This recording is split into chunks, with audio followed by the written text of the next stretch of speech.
How to withdraw from GrabPoints.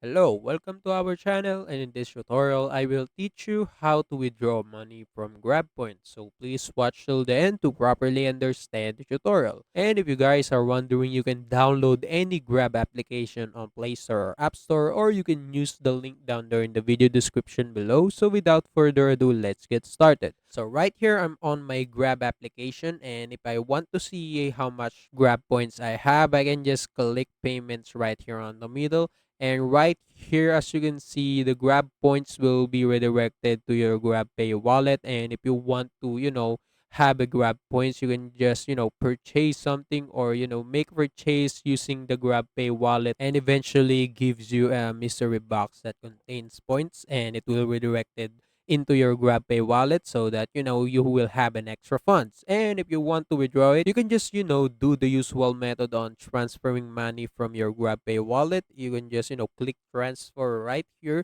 and if you click that, it will redirect you to this page where you will see your transferable balance. So you have in your account transferable balance and non-transferable balance. So you can just get something from your transferable balance and send it to your contacts, or send it to your bank account and send it to your e-wallet, and each of the options will take a fee, and some of them don't have a fee, but it's up to you. And yeah, that's it. So after you input all of your information on each options, you can withdraw your money so easily. And yeah, that's it. That's how you can do it. And also, that's it for today's tutorial. If you want more, please like this video, subscribe to our channel, and see you in the next one. Bye.